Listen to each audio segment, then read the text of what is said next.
Man shall not live by bread alone. Diba? So, ang salita ng Diyos ay pagkain na sa ating mga kaluluwa. Kakain po tayo ng mga unang panahon. Pag kumain, ay dapat naka-concentrate sa pagkain. No? Hindi rin nag-uusap-usap. Kasi kumakain nga. Hindi rin patayo-tayo. Kasi kumakain nga. Yun po yung unang panahon, mga kapatid. At ngayon, pinakamahalagang pagkain ito sa ating mga kaluluwa na atin po itong nguyain, namnamin, lunukin para tayo mabubusog. Yung ating kaluluwa ay mabubusog sa salita ng ating Panginoon, mga kapatid. Ang presensya ng Diyos ay wala sa mga ngaral. Yan po ay nagmumula sa ating Panginoon at depende po yun sa relasyon mo sa Diyos. Kung pag-alis mo sa bahay mo ay nagdebosyon ka, nanalangin ka sa Panginoon, nilinis mo ang iyong buhay, pagdating dito nagpasalamat ka sa Panginoon at ginawa mo talaga itong araw para sa Kanya, hindi ka lalabas sa lugar na ito na hindi mo madama ang presensya ng ating Panginoon. Palakpakan natin ang Diyos, mga kapatid. Sa 1 John chapter 2 verse 15 to 17,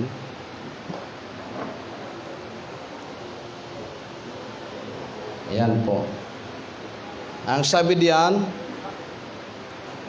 huwag ninyong ibigin ang sanlibutan, maging ang mga bagay na nasa sanlibutan. Kung ang sino man ay umiibig sa sanlibutan, wala sa kanya ang pag-ibig ng Diyos. Ito ay sapagkat ang lahat ng nasa sanlibutan, ang masasamang pagnanasa ng laman, ang masasamang pagnanasa ng mga mata at ang kapalaluan sa buhay. Ang mga ito ay hindi mula sa Ama, kundi sa sanlibutan. Lumilipas ang sanlibutan at ang masasamang pagnanasa nito, ngunit ang gumagawa ng kalooban ng Diyos ay mananatili magpakailanman. Pagpalain ng Diyos ang pagkabasa ng Kanyang salita. Tayo po yumuko at manalangin sa ating Panginoon. Purihin ka, O Diyos. Mababasa namin ang iyong mga salita. Tibasbasan mo, Panginoon. Magbigay kalusugang espiritual, kalakasan, habang kami naghintay sa iyong pagbabalik. Lord, malaya kang kumilos sa aming kalagitnaan. Ikaw ang mangusap sa bawat isa sa amin. Gamitin mo ang iyong lingkod, wala akong magagawa. Gamitin mo ang aking mga labi na daluyan ng iyong mga salita sa oras na ito. Sinasaway ko, Panginoon, ang kawalang pananampalataya at gawa ng kaaway sa aming kalagitnaan. In the name of Jesus, in the name of Jesus, at balutan mo na yung kapangyarihan ng lugar na ito upang hindi mananaig ang gawa ng kaaway habang kami nakikinig ng iyong mga salita. Maraming salamat, Lord, sa iyo namin binabalik ang mataas sa papuri at pagpapasalamat sa dakila at makapangyarihan mong pangalan. Sa pangalan ni Jesus, lahat magsaming Amen. Palakpak sa ating Panginoon, mga kapatid. Praise God, praise God. Bago tayo umupo, dadali ko kayo sa topic, sa tema na nagsasabing, the world, ang mundo. Pwede na tayo makaupo. Praise God. So, salamat sa Diyos, mga kapatid. Mayroong isang awit na kanina ko pa hinahanap. Yung lyrics, ayaw lumabas doon sa internet. Nakita ko sa YouTube, lumabas man, mga kapatid. Sasabihin ko lang, ito po yung lyrics niya na na sinasabi, sabi diyan, masdan mo ang mundo at pagnilay-nilayan mo. Ayan. Ang mundo yun eh. Yung hinahanap ko kanina dyan, pastor eh. Hindi ko makita yung lyrics. Pumunta na lang ako sa YouTube. And then, screenshot na lang. Digmaan, sumisiklab, himagsikan ay laganap. At sa ibang panig naman, na walang kaguluhan, tao'y hindi ko alam kung nagkakasunod-sunod ito eh. Tao'y nagpapasasa sa makamundong gawa. No? Kung titignan natin ang ating kapanahunan, totoo po yung sinasabi ng awit na ito. No? Sa makamundong gawa. Kung kung ang tao ay hindi nagpagkasasa sa mundong gawa, ay marami po tayo dito. Amen? Praise God. Mundo'y lumalala. Di ba? Lumalala ang mundo. Maliwanag na tanda, na parang tula na, ng muling paghuhukom na kaniyang winika. Ang mundo ay palala ng palala.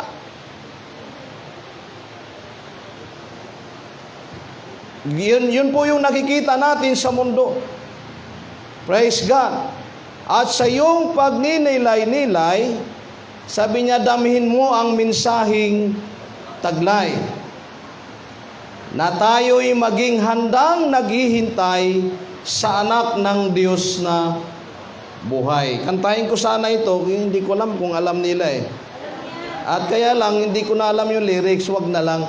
Praise God. So isipin mo ang mundo at ang Ibanghilyo. Kung titingnan natin, mga kapatid, kanina sa ating binasa, yung mundo natin ay palala ng palala. Yung kinatatayuan nating mundo, itong mundo na ito, mga kapatid, habang tumatagal ay lalong lumalala. Parang ano lang yan, parang pandemic lang yan, ano? So balik na naman tayo sa strict protocol, mga kapatid. Praise God, ganun na talaga ang mundo natin. Now, sa Genesis chapter 1 verse 1, sabi doon, nang pasimula, nilikha ng Diyos ang langit at ang lupa. Ito po yung physical world, mga kapatid. Kung ano ang mundo, ito po yung physical world na ginawa ng ating Panginoon, ang langit at ang lupa. Nung ginawa ng Diyos ang langit at ang lupa, praise God, sa verse 31 ang sabi niya, pinagmasdan ng Diyos ang lahat niyang nilikha at lubos siyang nasiyahan. Lumipas ang gabi at dumating ang umaga, iyon ang ika-6 na araw. So nung ginawa ng Diyos ang mundo, praise God, natuwa siya. Natuwa ang Panginoon nung ginawa niya ang mundo. Iyon po yung physical world.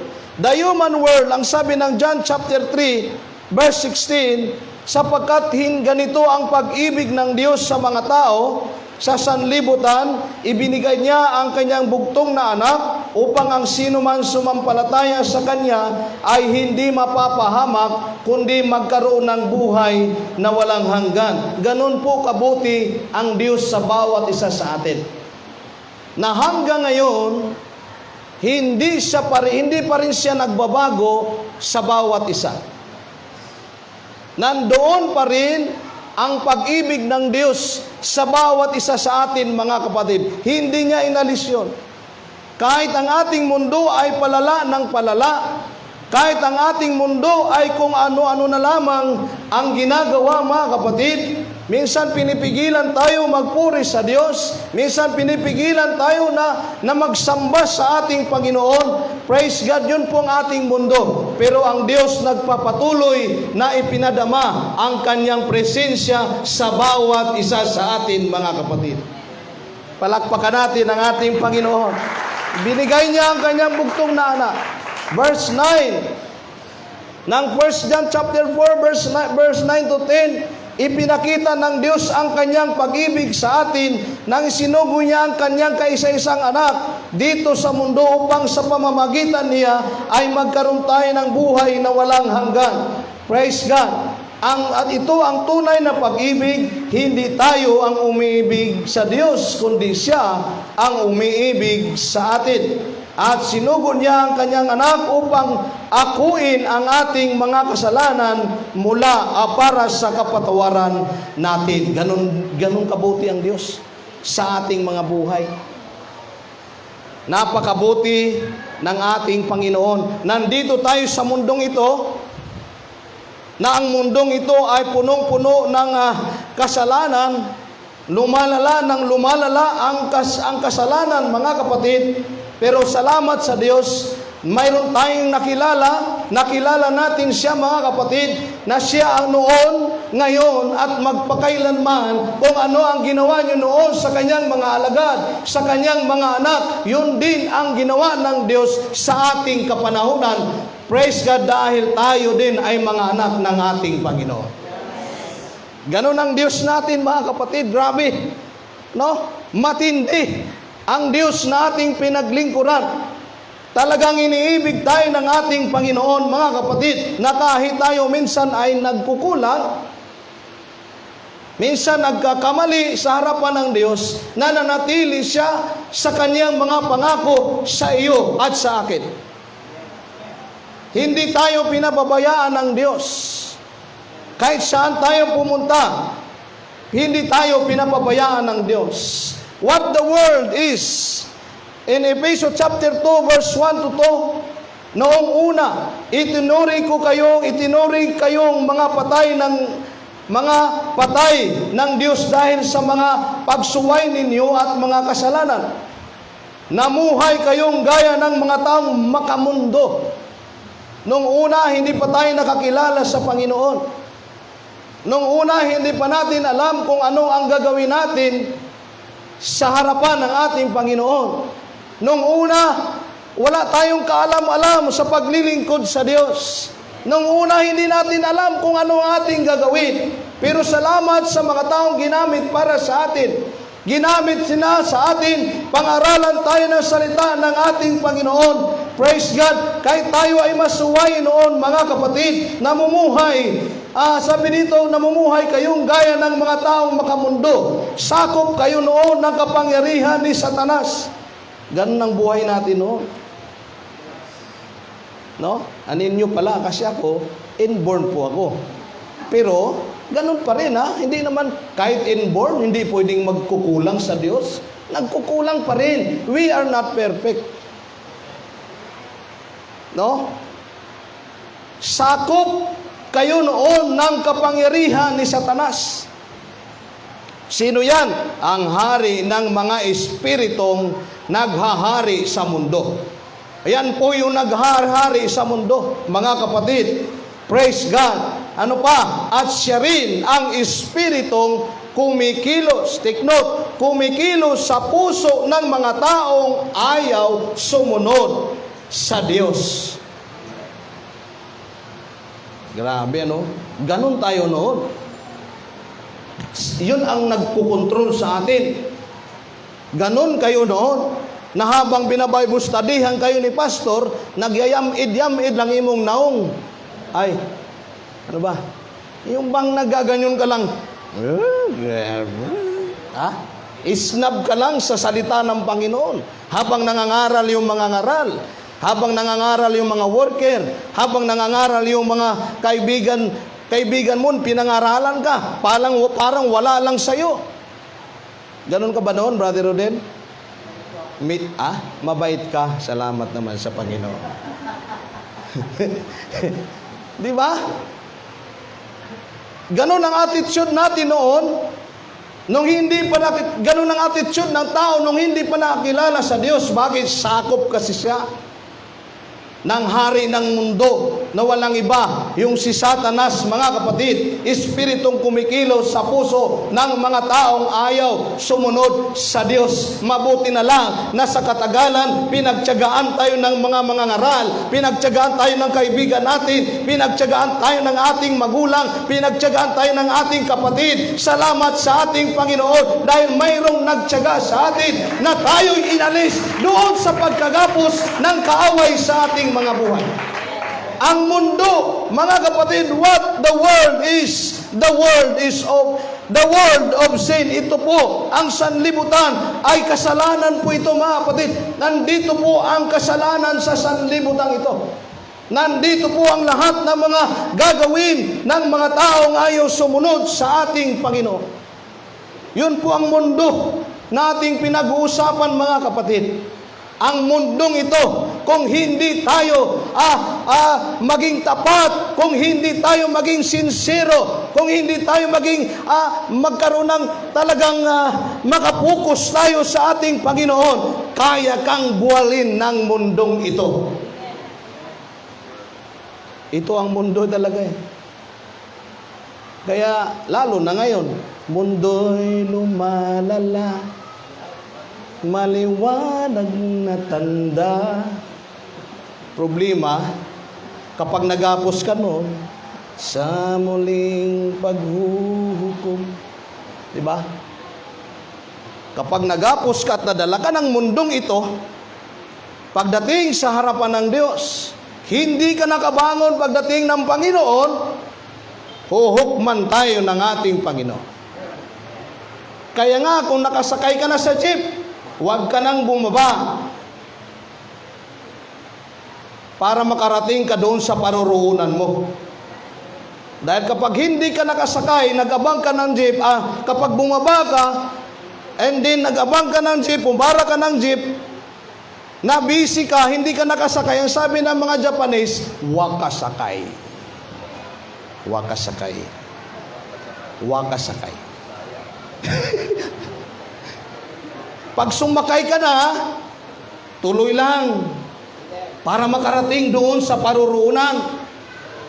Naglingkod ka na ngayon sa Diyos, inalis mo na yung ginagawa mo noon, inalis mo na yung espiritu na nagkulong sa'yo, nagkontrol sa'yo, inalis mo na yon at nandito ka na sa paglilingkod mo sa Panginoon, magpatuloy ka. Huwag kang tumingin sa kabila. Huwag kang tumingin sa kabila. Dahil sa kabilang side, marami kang makikita. Tumingin ka lang diretso. Ano man ang dumating na mga pagsubok, sabi ng ating Sunday School teacher kanina, harapin mo. Pag hinarap mo yun, pangako ng Diyos, hindi kita iwan, anak. Hindi kita pababayaan. Ganon po ang promise ng ating Panginoon. Kaya nung nakakilala tayo sa ating Panginoon, huwag ka nang magplanong umatras pa. Naalala ko yung pangaral ng asawa ko. Sabi niya, kapag ang buhay natin ay naglingkod na tayo sa Panginoon, pagkatapos, nung naglingkod tayo sa Panginoon, tinanggap natin ang Panginoon, yung Espiritu na nagkagapo sa atin, aalis. Pag alis nun, ang sabi ng Bible, maghahanap siya ng tigang na puso at doon siya lilipat. Yun yung Espiritu. Kaya sa atin, mga kapatid, nandito na tayo, magpalakas tayo palagi. At maging excited tayo palagi na sumamba sa ating Panginoon. Excited tayo palagi na maglingkod sa ating Panginoon. Kaya nga sinasabi ng Biblia, ibabalik nyo ang inyong first love sa ating Panginoon. Yun lagi ang ibabalik natin. Yun lagi ang gagawin natin, mga kapatid. Hallelujah! Kailangan maging malakas tayo palagi. Masaya na naglilingkod. Hindi natin pabayaan ang ating kaluluwa ay maging tigang, mga kapatid. Hindi natin pabayaan ang ating sarili, mga kapatid, na hindi natin manaba ang presensya ng ating Panginoon. Kasi kapag hindi mo muna madama ang presensya ng ating Diyos, tigang na yan. At alam yung sabi nung Bible, naghahanap siya ng tigang na mapapasukan niya. Ang problema, naglingkod ka na, Brother Rodel, sa Diyos, umalis yung espiritu na yon. Ang problema, dumating ang pagsubok, nang lupaypay ka, ang sabi ng Bible, siya, ang espiritu na yon ay babalik. Babalikan ka para siyang si MacArthur. I shall return. People of the Philippines. Babalik yun, mga kapatid. Dahil nang lulupaypay ka, wala siyang makita. Dito kay Brother Lord, ay hindi ito nang lupaypay. Dito naman ako kay Sister, kay Pastor Isabelo. Dito kay Brother Isabelo, ay hindi rin. Dito ako sa mga babae. Ay hindi rin. Wala akong mapupuntahan. Siguro ganun yung espiritu na yon.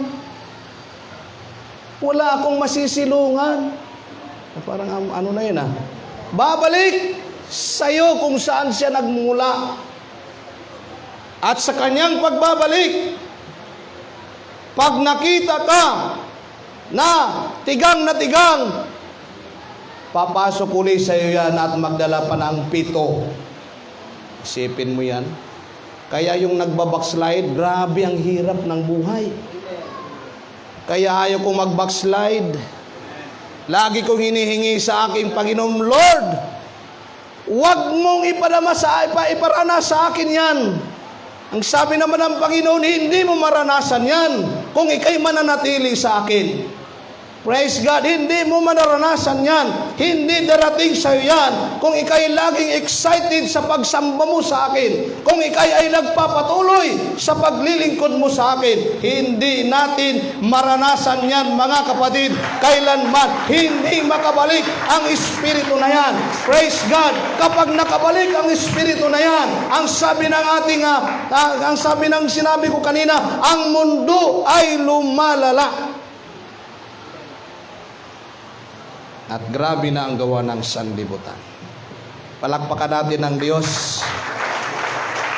Hallelujah. Ano pa ang sabi ng Biblia? Ang mundo natin ay punong-puno ng kasalanan.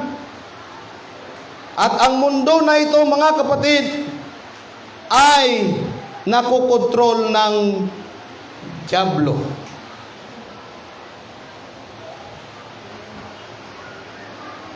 Kontrolado ng dyablo ang mundo. At wala tayong mga magagawa kapag tayo ay nagapos na nito. Ayon sa 1 John chapter 5 verse 19, ang mundo ay nasa ilalim ng kapangyarihan ng dyablo. Ano pa? The things, the world under the influence of Satan. Ano ang nasa mundo? Praise God. Sa Galatia chapter 5 verse 19 to 20, ang mga taong sumusunod sa ninanasa ng laman ay makilala sa gawa nila. Bakit? Kung ano man ang ninanasa ng laman, pag sinabing laman, itong laman natin, mga kapatid, na sinasabi ng Biblia, the spirit is willing but the flesh is weak. Na kapag ang tayo sumusunod sa ninanasa ng laman, ay makilala sa gawa nila. Sexual na immoralidad, kalaswaan, praise God, kahalayan, pagsamba ng mga Diyos-Diyosan, pagkukulam, pagkapuot, pag-aaway-away, pagkasakim, pagkagalit, pagkawatak-watak, pagkakahati-hati, pagkainggit, paglalasing, pagkahilig sa kalayawan, at iba pang kasamaan. Binabalaan ko kayo, ang sabi ng Bible, tulad ng ginawa ko noon, na ang mga namumuhay ng ganito ay hindi mapapabilang sa kaharian ng Diyos. Ito po yung gawa ng sanlibutan. Na nung binasa natin kanina sa una, Sinabi ng Biblia, huwag ibigin ang sanlibutan ito. Ang sabi ng Bible, be not conformed to this world, but be transformed by the renewing of your mind. Hindi tayo makipamatok sa gawa ng sanlibutan, mga kapatid. Hindi tayo sasang-ayon sa kanilang mga gawa. Ito yung ginagawa ng sanlibutan na ginagamit ng dyablo sa bawat tao, mga kapatid. Dahil ang gusto ng dyablo, mga kapatid, ang sabi ng John chapter 10 verse 10, Satan came to steal, to kill, and to destroy. Yun po yung plano ng kaaway sa ating mga buhay, lalo na sa mga mananampalataya. Kaya magpatuloy tayo na maglilingkod sa ating Panginoon. Hindi natin pabayaan ang ating paglilingkod, mga kapatid. Aayusin natin palagi sa harapan ng ating Panginoon. Hindi man tayo perfecto, pero magagawa natin, mga kapatid, sa tulong ng ating Panginoon. Hallelujah! Kailangan natin ang gabay ng Diyos sa ating mga buhay. Praise God! Upang tayo ay makaiwas sa gawang ng sanlibutan ito. Di ba? Sexual na immoralidad, kalaswaan, kahalayan. Ito yung ginagawa ng mundo. Pagsamba sa Diyos-Diyosan, pangkukulam. Naalala ko yung nagkasakit ko ng 2 linggong trangkaso. Galing sila noon ni Pastor RJ sa amin. Pag alis nila, hindi ko alam kung sino naghawa sa akin. Si Sir, pagdating doon ni Sir Rodel, pag ganito na magandang umaga, Pastor. Sabi ko, aba, anong nangyari sa'yo? Ilang taong ka na ba? Edad ka agad ang tinatanong ko Nagsaya sila doon ng konti. Pag alis nila, trangkaso, 2 linggo. Umalis sila na hindi ko alam kasi hindi na ako bumangon at hindi na kayang bumangon. At natatakot na yung asawa ko kasi nasa akin na lahat. Alam niyo na yun kung ano. Alam na yan. Nasa akin na lahat ng mga sintomas. Nasabi ko. Hindi na masarap kumain. Pero alam nyo, pagdating sa ganyan, hindi mo ako mapipigil na kumain. Pag nagkasakit tayo, hindi masarap kumain.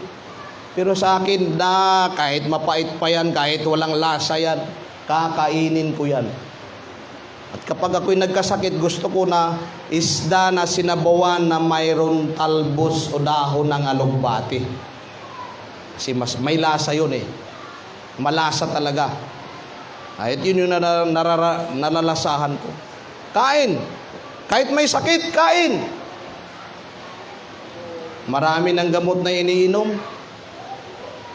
Kung ano-ano nang iniinom. Naghahanap si pastora, nagiging ano na rin. Nagiging, anong tawag doon? Naghahanap na rin ng mga dahon-dahon. Basta yun na yun. Kung ano nasa isip nyo. Herbalist, yan. Hanap si mga dahon, sambong, ano ba yung mga, ano ba yung mabango na dahon? Oregano, yan. Karabo sa amin kasi yan, kaya hindi masyadong tapos yung maraming mga dahon pinapakuluan. Pagkatapos nung pinakuluan, inilagay sa langganang maliit, nagkuha ng kumot, isusuob pala sa akin. Abularyo na nga si pastora Kung ano-ano na ang ginagawa, mga kapatid. Ganyan talaga pagmahal ang asawa. Ayaw mo yung nag-aasawa dyan na bago lang, ganyan. Mahalin niyo asawa ninyo. Palitan lang. Kasi wala na siyang makitang tulad ko. Wala na eh. Wala na. Di suob. Pagkatapos nyung sinuob, inalis yung pinakuluan na mga dahon-dahon, pinainom sa akin. Sabi ko, parang iba na talaga ito. Kasi inumin daw, natingin sila sa YouTube eh. Yan ang nagagawa sa YouTube eh. Inom din ako. Alam mo naman tayo masunurin. Inom din. Iba talaga ang lasa. Kasi kung ano-ano na lang yung mga dahon. Hindi pa rin, mga kapatid, hindi pa rin naalis yung trangkaso. Sabi ko, walang servil yung mga herbal nyo. So, ang ginawa ko, tulog, silib sa sala, balik sa kwarto, tulog. And then, ang iniinom ko ay yung maligam-gam na tubig lagi. Praise God. Katagalan, nag-iisip ako kasi mayroon kaming kapitbahay na manghihilot. Tinanong ko yung kapitbahay namin, yung manghihilot ba dyan, magaling ba? Ay, oo, nang bubulong pa nga yan eh. Ha?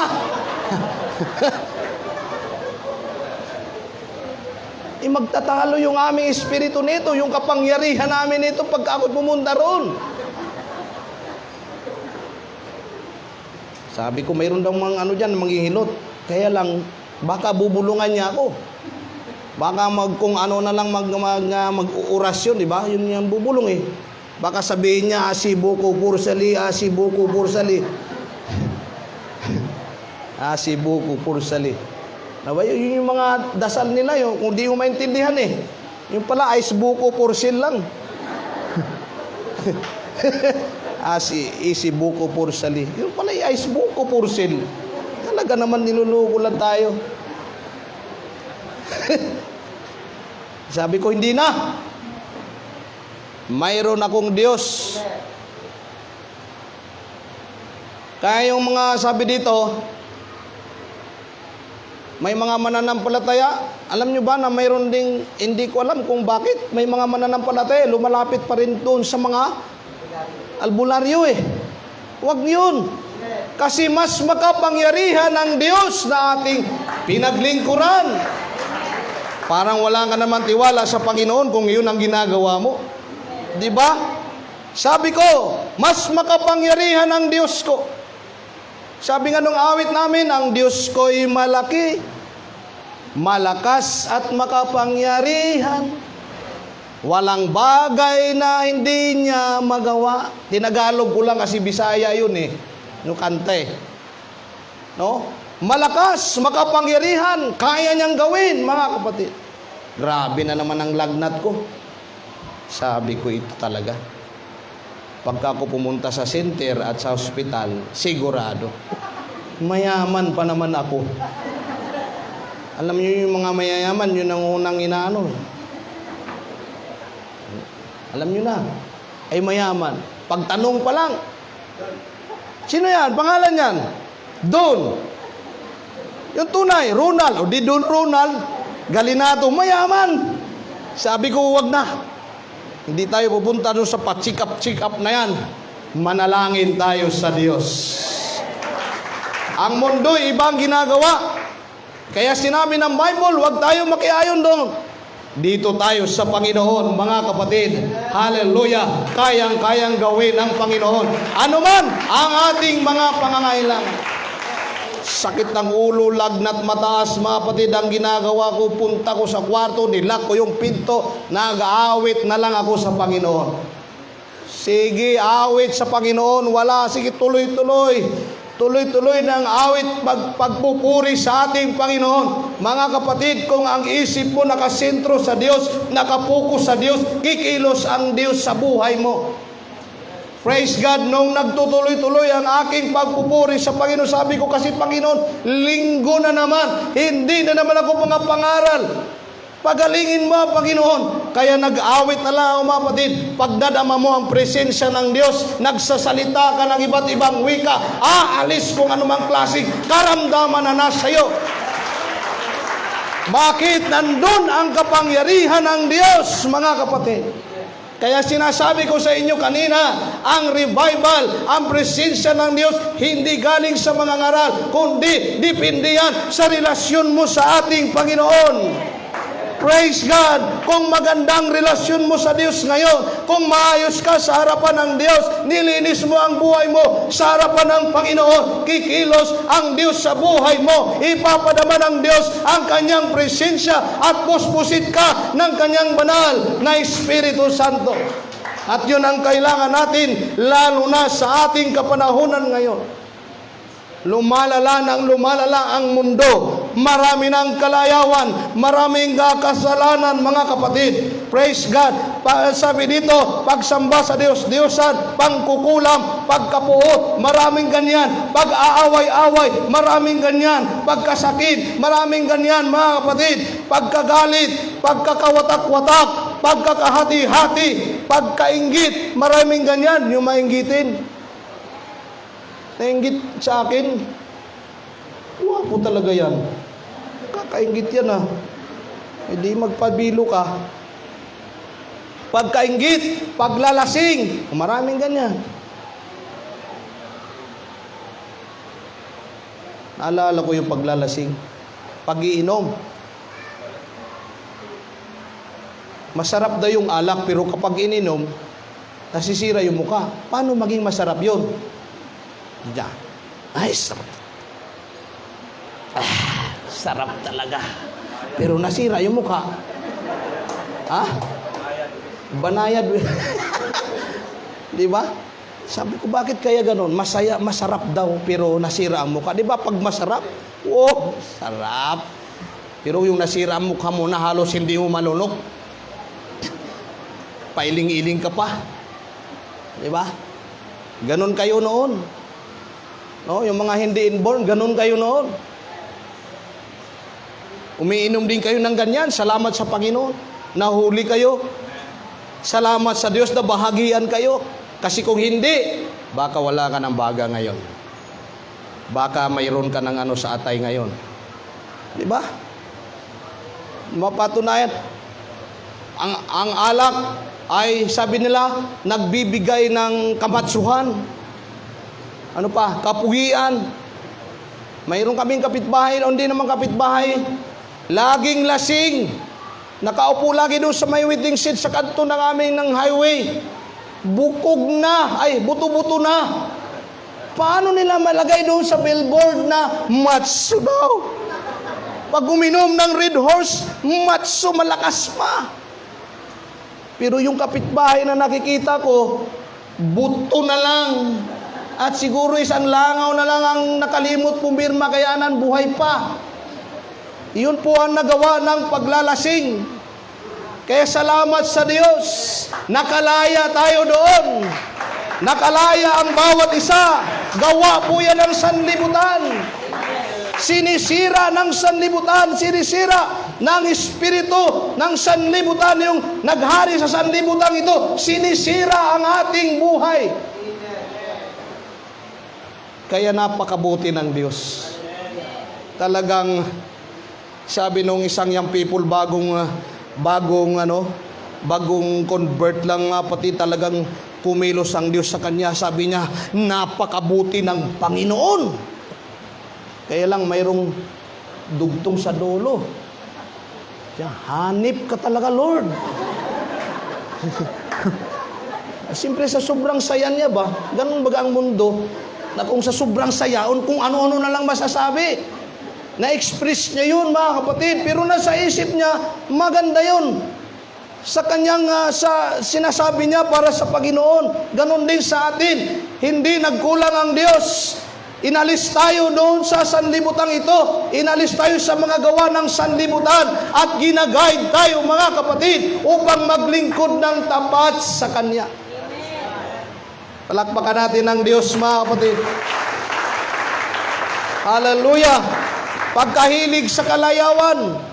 Pag sinabing kalayawan, ano ang masasabi nyo? Bigyan nyo ako ng isa. Kalayawan. Lahat na ng ginawa mo sa mundong ito.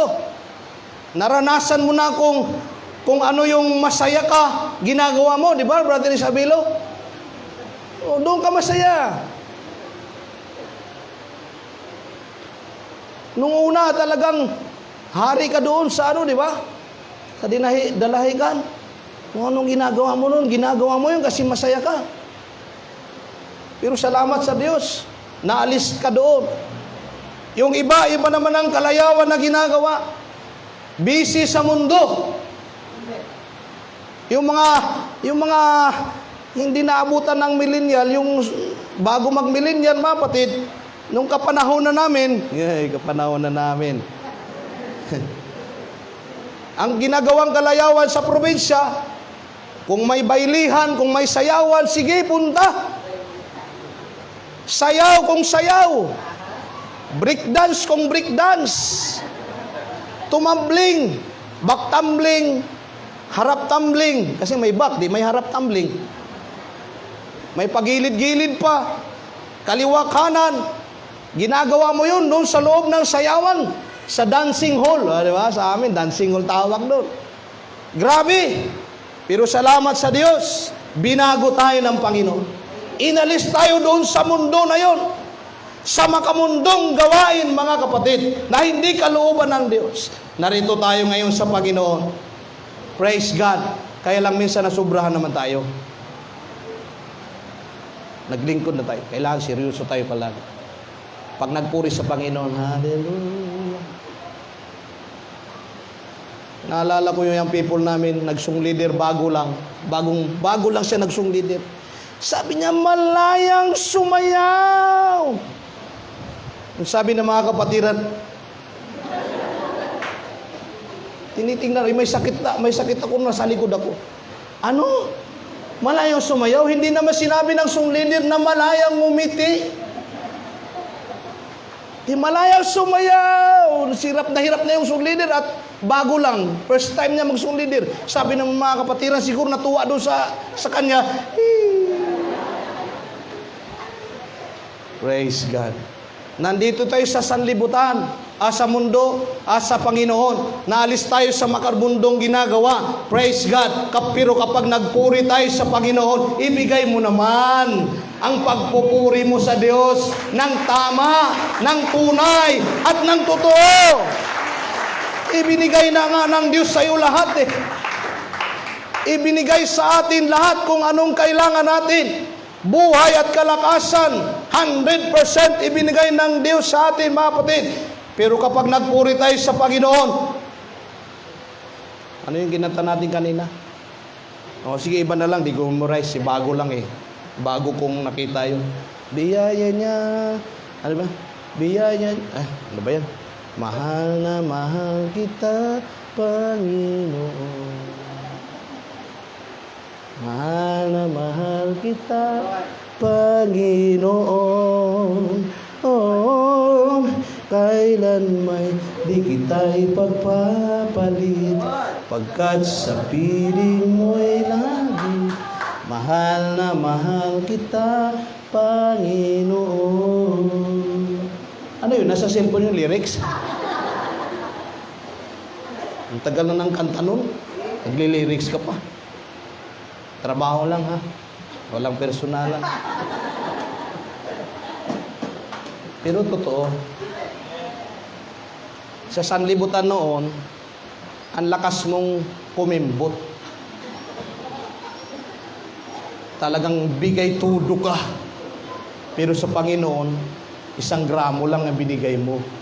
Di ba sabi ng Bible, kung tayo'y maglingkod sa Kanya, kung tayo'y magmahal sa Kanya, with all of your heart, with all of your soul, with all of your mind. Ay, pastor, kapag nagpuri naman talaga ako sa Panginoon, kahit ako'y nagsiselfon, pastor, ang aking kaisipan ay doon sa Panginoon. 100% yun, pastor. Kahit nag-open ako kasi meron, habang nag-aawit, pastor, mayroong nagtitext, patayin mo cellphone mo. Dahil mahahati yung ano ba yun? Yung focus mo Instead na isang araw nga, wala pa nga, 3 hours na nga ang oras natin sa Panginoon, hahatian pa natin ng iba. Di ba? Sinubukan namin doon sa Ariel Lahat ng mga cellphone, yun ang unang magpuri sa Diyos. Ano yun, pastor? Ilagay nyo dito sa stage yung mga cellphone nyo para silang unang mag-artal call. Ilagay din sila doon. O dira, patayin nyo yan lahat. Mag-focus tayong magpuri sa Diyos. Kapag nakapokus tayo sa ating Panginoon, magagawa niyang kumilos na may kalayaan sa ating kalagitnaan. Palakpakan natin ng Diyos. Kailayawan at iba pang kasamaan, binabalaan ko kayo tulad ng ginawa ko na noon. Ang mga namumuhay ng ganito ay hindi makapabilang sa kaharian ng Diyos. Ano ang kailangan nating kontrolin sa ating buhay?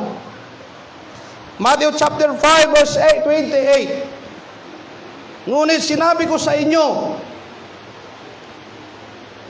na ang tumingin sa isang babae ng may masamang pagnanasa at nagkasala na ng pangangalun niya sa kanyang isip. Kontrolin natin yan. Babae ang sinasabi, so kayo mga lalaki. No, mga lalaki.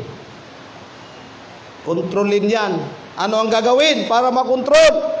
Roma 13:14, sa halip, paghariin ninyo sa inyong buhay ang Panginoong Hesus at huwag ninyong pagbigyan ang inyong makamundong pagnanasa. Kailangan natin gawin yun para hindi tayo mabalik doon sa mundong ginagawa. 1 Peter chapter 2 verse 11, mga minamahal, mga dayuhan kayong nakikitira lang sa mundong ito. Kaya nakikiusap ako sa inyong talikuran na ninyo ang masamang pagnanasa ng inyong katawan na nakikipaglaban sa inyong espiritu. Yun po ang payo sa atin. Talikuran daw natin ang mga gawa ng laman, mga kapatid. Praise God, na ito'y nakikipaglaban sa Espiritu. Gusto mong magpuri sa ating Panginoon, gusto mong maglingkod sa Panginoon, gusto mong sumamba sa Panginoon. Praise God, mayroong gawa ang kaaway na gusto rin tayong kontrolin. Pero ang sabi ng Biblia, mga kapatid, paghariin natin ang Diyos sa ating mga buhay upang hindi tayo madaig ng mundong ito. Iba ang mundo talaga, mga kapatid. Praise God. Iba ang ginagawa ng mundo sa mga mananampalataya. Praise God. Hinahatak tayo, mga kapatid. Praise God. Hallelujah. Hinahatak tayo ng mundong ito. Tayo naman na mga mananampalataya, huwag tayong magpapadala sa mundong ito. Mag-concentrate tayo sa paglilingkod natin sa ating Panginoon at ating papaghariin ang Diyos sa ating buhay. Hallelujah. Kapag nangyayari sa atin yon, hallelujah, kukontrolin tayo ng kapangyarihan ng Diyos at hindi niya tayo pababayaan na magapos uli ng gawa ng kaaway. Hindi tayo pabayaan ng Diyos na tayo ay gagawa muli ng ginagawa natin noong unang panahon dahil pinalaya na tayo ng ating Panginoon. Palakpakan natin ang Diyos. Hallelujah. Praise God. Ano pa? The last of the eyes. Tandaan ninyo, Ephesians 5, chapter 5, verse 5 to 7. Tandaan ninyo, walang taong mahalay, maswa ang pamumuhay at sakim ang mapapabilang sa kaharian ni Kristo at ng Diyos, sapagkat ang kasikiman ay tulad din ng pagsamba sa mga Diyos-Diyosan. Ayaw niya na ganon ang ating ginagawa, mga kapatid. Verse 6, huwag kayong papadala sa walang kabuluhang pangangatwiran ng iba tungkol sa mga masama nilang gawain, dahil galit ang Diyos sa mga suwail. Huwag kayong makikibahagi sa ginawa ng mga taong ito. Galit ang Diyos sa mga suwail.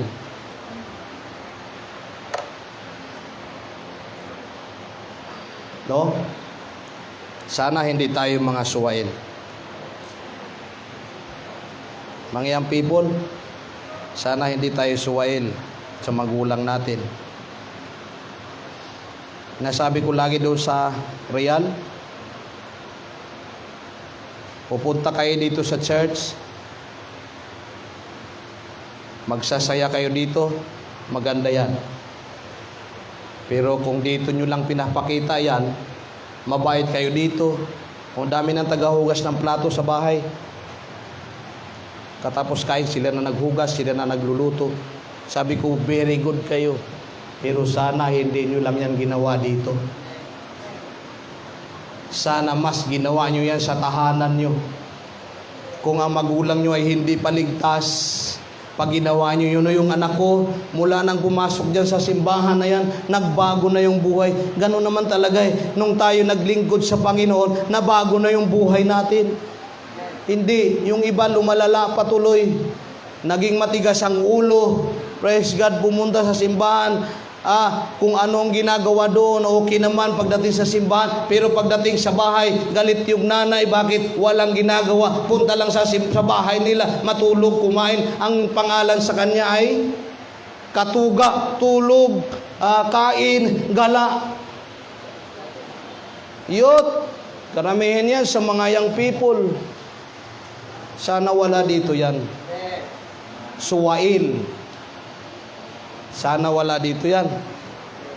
Pagka mayroon dito yan, bato-bato sa langit, huwag kang magalit, magbago ka. Kasi, ano bang ginagawa natin dito? Tinuturuan tayo ng mabuti. Tinuturuan tayo sa salita ng ating Panginoon. Tinuturuan tayo paano tayo magpakumbaba. Paano tayo maging mabuting anak ng Diyos? Kapag ikay mabuting anak ng Diyos, siyempre mabuting anak ka rin ng nanay mo, ng magulang mo. Hindi pwedeng mabuting anak ng Diyos pero suwail sa magulang. Hindi yun, mga kapatid. Hindi tama yung ganun. Wala sa Biblia yun. Praise God. Kaya hindi dapat maging suwail. Huwag kayong makikibahagi sa ginagawa ng mga taong ito. Praise God. Kung may mga kaibigan tayong mga suwail, praise God, hindi naman pwedeng layuan natin sila. Payuan natin sila na maging masunurin sa magulang, higit sa lahat, masunurin sa Panginoon. Pero huwag kang makikibahagi sa kanilang ginagawa. Dahil yun ay gawa ng sanlibutan. Colossians chapter 3 verse 5 to 7, kaya patayin ninyo ang anumang kamunduhan na sa inyo. 6:1 na imoralidad, kalaswan, pagnanasa at kakasakiman. Nakatumbas na rin ang pagsasamba sa Diyos-Diyusan. Parusahan ng Diyos ang mga taong gumagawa ng mga bagay na iyon. Gayon din ang pamumuhay ninyo noon. Kailangan natin kontrolin ang ating buhay. Praise God, dahil malakas ang gawa ng mundong ito. Ano ang sabi ni David sa ating Panginoon sa Salmo 119 verse 36 to 37? Bigyan niyo ako ng pagnanais na sundin ang iyong mga turo at hindi ang pagnanais na yumaman. Yun ang pinili ng Panginoon na sundin. Bigyan siya ng pagnanais na sundin ang turo, mga kapatid, ng ating Panginoon at hindi yung pagnanais na yumaman.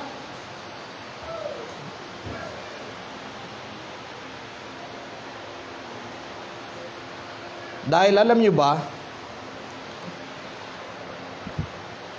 kung sundin natin ang Panginoon, maliwanag ang sinasabi ng Biblia. Kung unahin natin ang Diyos, maliwanag ang sinasabi ng Biblia. Yung kayamanan, susunod sa iyo. Yung pagpapala, susunod sa iyo. Kaya ang inuna ni David, bigyan mo ako ng pagnanais na sumunod sa iyong turo. Ano ba ang turo ng Panginoon? Seek me first. Ganun po ang turo ng Panginoon, mga kapatid. Ilayo niyo ako sa pagnanais na mga bagay na walang kabuluhan. Praise God. Panatilihin niyo ang aking buhay ayon sa inyong pangako. Yun po ang ininanais ni Haring David. Yun po ang kailangan nating gawin. Kontrolin natin ang ating buhay, mga kapatid, sa pamamagitan ng pagdulog sa ating Panginoon.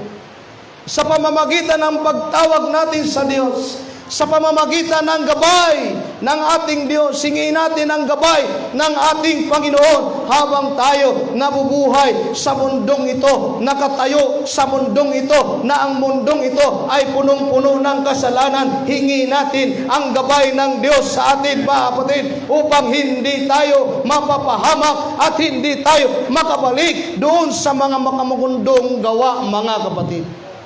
Dahil hindi natin alam ang pagbabalik ng ating Panginoon. Pride of life, ito rin ang nasa mundo. Lucas 12:16 to 21. At ikininto niya sa talinghaga na ito, may isang mayamang may bukirin na umani ng sagana. Sinabi niya sa kanyang sarili, ano kaya ang gagawin ko? Wala na akong mapaglagyan ng ani ko. Alam ko na, sabi niya, gigibain ko ang mga budiga ko at magpapagawa ako ng mas malaki. At doon ko ilalagay ang ani at mga ari-arian ko. At dahil marami na akong ani, marami na akong naipon para sa maraming taon, magpapahinga na lang ako, kakain, iinom, magpapakaligaya. Yun ang ginawa. Verse 20. Ngunit sinabi sa kanya ng Diyos, hangal, ngayong gabi ay babawiin ko na sa iyo ang buhay mo. Kanino ngayon mapupunta ang lahat ng naipon mo para sa iyong sarili? Ganyan ang mangyayari sa taong nagpapayaman sa sarili, ngunit mahirap sa paningin ng Diyos. Hindi masama yumaman. Lahat gustong yumaman. Ako, pira na lang ang kulang ko. Doon na kasi, di ba? Lahat tayo gustong yumaman. Pero ang sinabi ng Biblia, alam niyo yung itong lalaking ito, hindi man lang niya inilagay ang Diyos. Yun po ang mahirap kapag yumaman ka na. No? Hindi masamang yumaman, pero kontrolin mo dapat ang kayamanan mo, at hindi yung kayamanan mo ang magkukontrol sa'yo. Minsan may mga taong mayaman na, hindi na makarating sa simbahan. Kung saan-saan na lang makakarating, sa SM, sa Pacific Mall, sa Mall of Asia, Mall of Mall, kung ano-ano mga mall, mga kapatid. Praise God. Minsan yung iba hindi na talaga makaalis sa bahay kasi ang dami na nilang pira, pastor. Babantayan yung pira nila nasa bahay. Hindi na makarating sa simbahan kasi napakayaman na.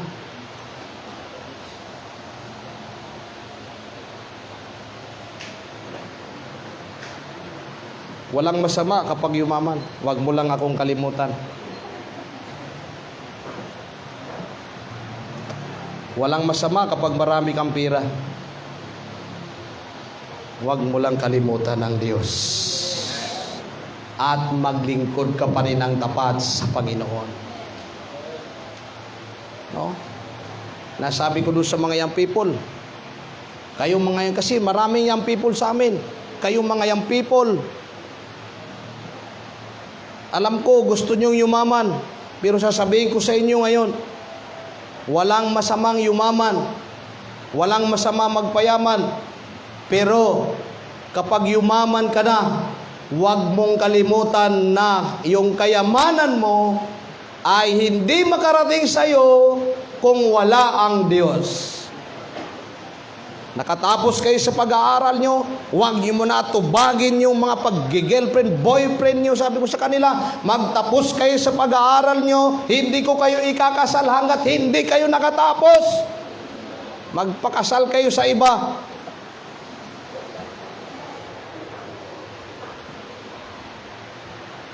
Dahil ang buhay ay mahirap, hindi tayo magkaparihan ng attitude. Hindi tayo magkaparihan ng mga diskarte sa buhay. Ako'y first year high school lang. Ayaw kong mapapakatulad kayo sa akin.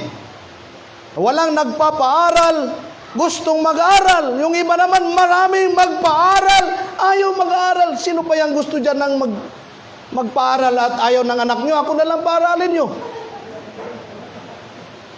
Scholar. Sabi ko, mag-aral kayo. At kapag yumaman na kayo, ibig sabihin, pinagpala kayo ng Diyos. Ilagay nyo palagi una ang Diyos sa inyong buhay. Palakpakan natin ang ating Panginoon. Praise God. Pride of life. Ano ang kailangan natin gawin sa mga bagay na yan? 1 Timothy 6:17. Sabihin mo sa mga mayayaman sa mundong ito na huwag silang maging mayabang o umasa sa kayamanan nilang madaling mawala. Nawawala, alam mo yung 100,000 ngayon, isang araw pwede mong gastusin. Mayroon akong pirang 10,000. 2 oras ko lang ginastos. Kayamanan nilang madaling mawala, sa halip umasa sila sa Diyos na nagkakaloob sa atin ng lahat ng bagay na ikakasya natin. Pilipos 2:3, huwag kayong gumawa ng anumang bagay dahil sa makasariling hangarin o sa paghahanda na maitaas ang sarili. Sa halip, magpakumbaba kayo sa isa't isa at ituring na mas mabuti ang iba kaysa sayo. Kaya nga kanina, hindi niya sinasabi niya, huwag tayong mainggitin. Magpasalamat ka na lang sa Panginoon dahil yung kaibigan mo ay umasenso na at ang Diyos na pinaglingkuran niya at ang Diyos na pinaglingkuran ko, pinaglingkuran nyo, at ang Diyos na pinaglingkuran ng taong naging successful na sa buhay ay iisa lamang. Na kung magpapatuloy din tayo at hindi tayo magpapasakop sa gawa ng mundong ito, hindi tayo magpakontrol sa gawa ng mundong ito, bagos dito tayo magpapakontrol sa ating Panginoon, yung pagpapala ng isang tao na dumating sa Kanya ay darating din sa iyo. Darating din sa ating mga buhay. Iwasan talaga natin na ang mundo ang magkukontrol sa atin, mga kapatid, bilang mananampalataya. Hallelujah! Lagi nating tawagin ng Diyos sa ating buhay, Lord, guide me.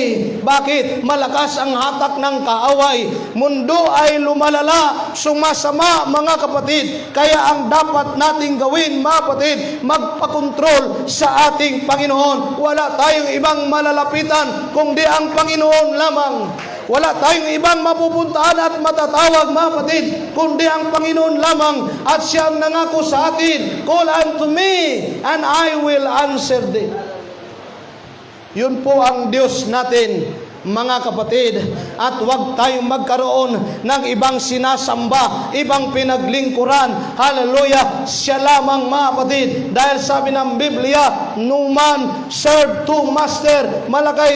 Matthew 6:24, walang taong makapaglingkod ng sabay sa dalawang amo, sapagkat kapuputan niya ang isa at iibigin ang ikalawa, o kaya'y maging tapat siya sa isa at hamakin ang ikalawa. Ganon din naman hindi kayo makakapaglingkod ng sabay sa Diyos at sa kayamanan. Sinasabi ko sa inyo kanina, ang kayamanan ay hindi dapat magkontrol sa atin, kundi tayo ang magkontrol sa kayamanan. At wag natin gawing Diyos ang kayamanan na yan, dahil mayroon lamang tayo nag-iisang Diyos na nagpapala sa atin, na nagbibigay ng katugunan sa lahat ng ating mga pangangailangan. Hallelujah! Anong gagawin natin, mga kapatid? Isa lamang ang ating bigyan ng papurit, parangal at sambahin, mga kapatid. Hallelujah! Ano pang sabi? Loving the world makes you an enemy of God. Santiago 4:4, kayong mga hindi tapat sa Diyos. Kaya dapat tapat talaga tayo palagi sa Diyos. Kayong mga hindi tapat sa Diyos, hindi nyo ba alam na kaaway ng Diyos ang mga umiibig sa mundo? Kaya ang sinumang nagnanais magipagkaibigan sa mundo ay ginagawa niyang kaaway ng Diyos ang sarili niya. Ikaw ang gumagawa para maging kaaway mo ang Diyos. Paano kung ang mundo ay iibigin natin? Paalala sa bawat isa sa atin, huwag natin ibigin ang mundo. Ang mundo ay lilipas, sabi ng 2 Peter chapter 3, ang araw ng Panginoon ay darating na tulad ng isang magnanakaw. Sa araw na iyon, biglang mawawala ang kalangitan at may nakakapanglabot na ugong. Masusunog ang lupa at mawawala ang lahat ng nasa lupa. Everything, the world and everything in it. The world is passing away. Maalis ang mundong ito. Ganon din ang bawat isa sa atin. 1 Peter chapter 1 verse 24, ayon sa kasulatan, ang lahat ng tao ay parang damo. Ang kanilang katyanyagan ay parang bulaklak nito. Ang damo ay nalalanta at ang bulaklak nito ay nalalaglag. Katulad din tayo sa damo. Ang mundo ay lilipas, ang tao ay lilipas, mga kapatid.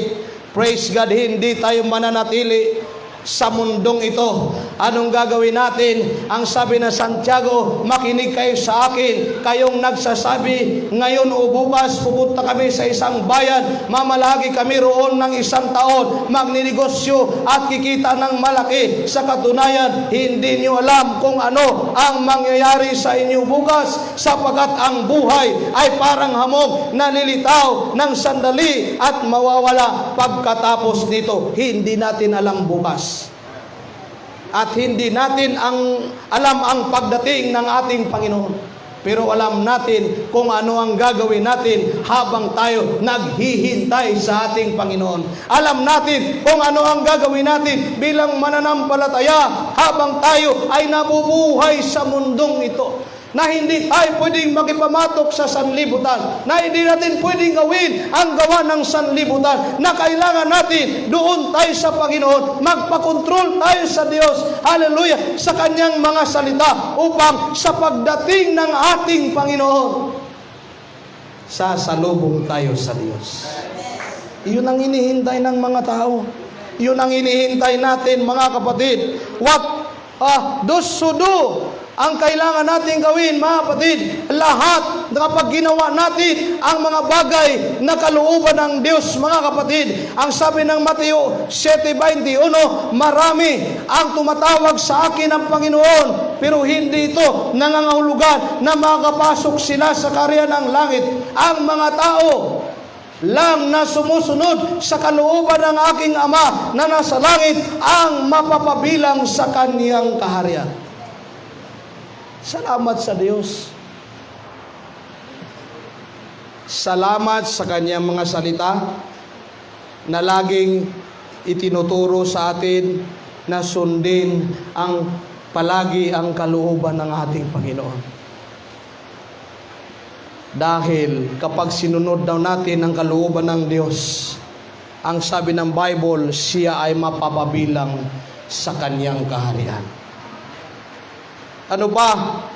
Pahayag 14:13, pagkatapos may narinig akong tinig mula sa langit na nagsasabi, isulat mo ito, mapalad ang mga taong namatay na naglilingkod sa Panginoon. Mula ngayon, makakapaghinga na sila sa mga paghihirap nila dahil tatanggapin na nila ang gantimpala para sa mabubuti nilang gawa, at ito ay pinatutuhanan mismo ng banal na Espiritu. Mapalad mga kapatid ang mga taong namatay na naglilingkod sa ating Panginoon, at ganun din sa mga taong buhay na naabutan ng Panginoon na naging tapat na naglilingkod. Mapalad mga kapatid, at haleluya, ikaw lamang nakakaalam kung tama ang ginagawa mo habang naghihintay tayo sa Panginoon. Ako lamang nakakaalam kung ano ang ginagawa ko sa paglilingkod ko sa Diyos, kung tama ang ginagawa ko.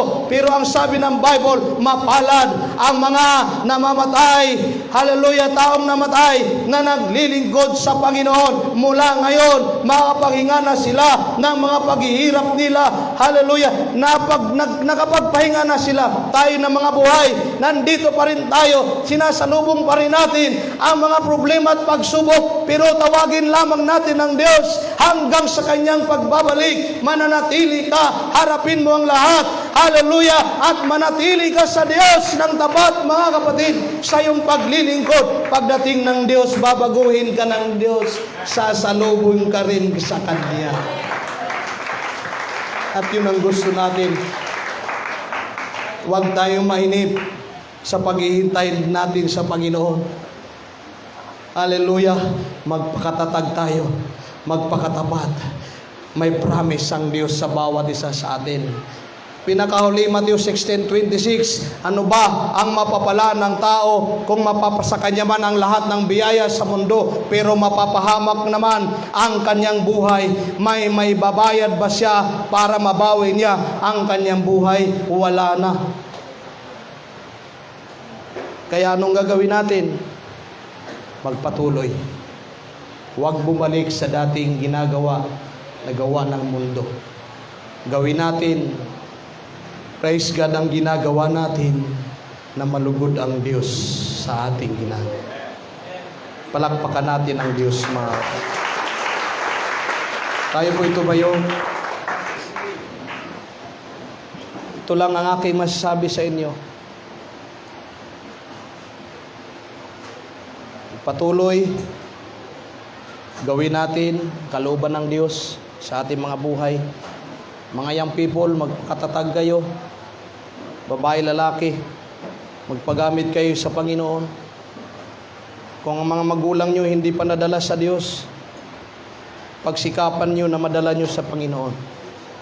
Mga nanay, ganun din. Kung mayroon kayong mga anak na hindi pa nakakilala sa Panginoon, mga kaibigan, asawa na hindi pa nakakilala sa Diyos, dalhin natin sila sa Panginoon. Ganon din ang mga tatay.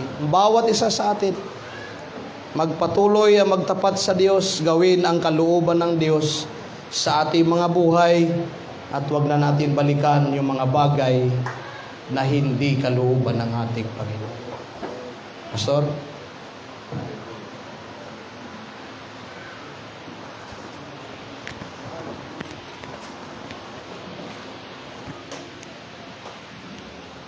Praise God. Salamat, Pastor Ronald.